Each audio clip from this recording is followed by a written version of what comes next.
जी अस्सलाम वालेकुम तमाम दोस्तों को। जी यहाँ पर बैठे हुए तमाम मेरे परदेसी भाइयों के लिए मैं ये बात बोलता हूँ, क्योंकि आप ही से जब भी कोई पाकिस्तान से वीज़ा लेता है तो तमाम जितने भी यहाँ पर परदेसी हैं किसी ना किसी मेरे भाई से रब्ता कीजिए। यानी कि मेरा कोई भाई वीज़ा ले रहा है, दोस्त ले रहा है या कोई रिश्तेदार ले रहा है तो मुझको ही बोलेगा कि भाई अगर कोई वीज़ा है तो यार बात कर ले, मैं पेमेंट लगवा दूंगा। यहाँ पर जो भी मामला होते हैं कंपनी सस्सों में अक्सर ऐसे आ जाते हैं कि वहां पर कुछ दे दिया और यहाँ पर आने के बाद बाकी पेमेंट आहिस्ता आहिस्ता कटवा दी, मामला क्लियर हो गए। और कुछ भाई नगद लेकर आ जाती हैं, होता है ऐसे ही है जी।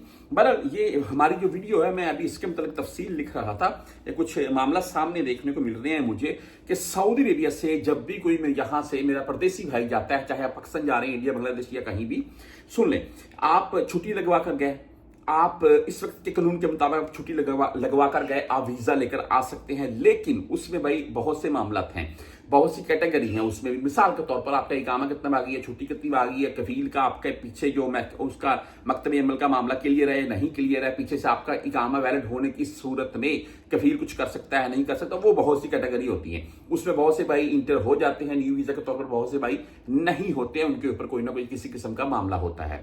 बहरहाल उसके आगे है जी जो कोरोना पाबंदियों में रह गए, उसके बाद आप सफारा से खुई लगवा कर गए, आप सफारा से आउट पास बना कर गए, आपने बाहर किसी एजेंट से काम करवा लिया, आप पकड़े गए कहीं भी काम करते हुए, जाते आते आपको वो छुट्टे ने पकड़ा, गाड़ी में बिठाया, डीपोर्ट, और बहुत से भाई खुद से किसी एजेंट को पैसे दिए और उसने मेरी पकड़वाई दिलवाई और मैं भाई इतने दिन जेल में रहा और वापस मुझे डीपोर्ट कर दिया गया। या मैंने एजेंट से खुई लगवाया, उसने मुझे पूरी गारंटी दी थी, या मैंने सफारा वाले बंदा से पूछा, उसने मुझे पूरी गारंटी दी, या मैंने एयरपोर्ट के ऊपर जवाजात से पूछा या किसी छुट्टे से पूछा, जो जवाजात होती है बेसिकली वो छुट्टा की वर्दी में, तो मैंने उनसे पूछा तो उन्होंने भी बोला कि आप आ सकते हैं, कोई मसले नहीं है।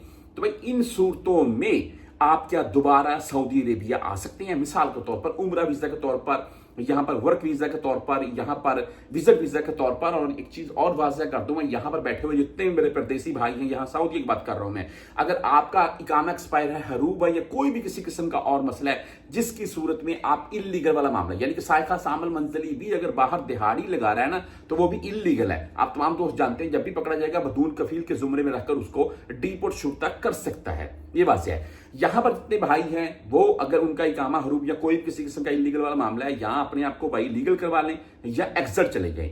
मेरा ये मशवरा, आप खुद को लीगल करवा लें। उसके लिए मेरा व्हाट्सएप नंबर साथ में चलता जाएगा, आपने मजीद कुछ पूछना हो मुझसे रब्ता कर सकते हैं। अभी जो सऊदीया से चले गया किसी भी मामले की सूरत में, वो दोबारा किस वीजा से आ सकते हैं, किस वीजा से नहीं आ सकते, इसके ऊपर बात कर लेते हैं। देखें, एजेंट आपको वाज़ेह कर देंगे, बोल देंगे भाई आप वीजा ले लें, कोई मसला नहीं है, आपका वीजा स्टैंप हो गया तो ठीक है। अगर आपके ऊपर कोई मसला हो तो आपका वीजा नहीं स्टैंप होगा।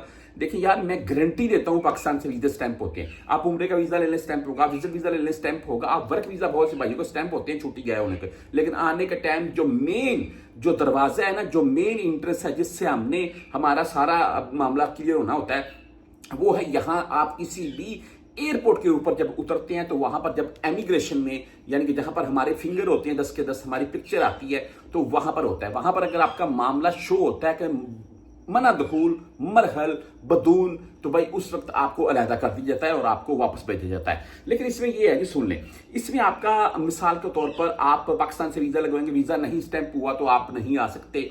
देखिए, पाकिस्तान से वीजा स्टैंप होती है, जैसे मैंने आपको वाज़ेह कर दिया, लेकिन उसमें मामला क्या है सुन लें।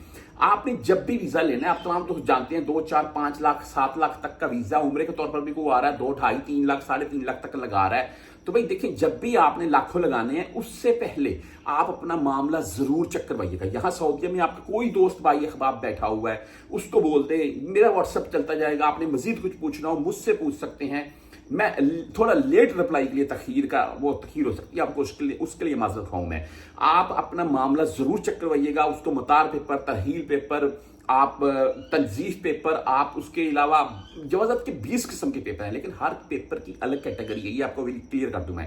ये जो एंट्री वाले मामला थे ना, मतार पेपर, तरहील पेपर, ये मजमा बशमेसी, ऐसे ये 2-3 पेपर हैं, इनसे वाज़ेह पता चलता है कि आप सऊदी अरेबिया में अभी आ सकते हैं, नहीं आ सकते, या किस टाइम तक आ सकेंगे, या किस वीजा से आ सकते हैं, किस वीजा से नहीं आ सकते। ये आपने जिस किसी भी एजेंट से निकलवाने हैं उससे ये बात क्लियर करनी है।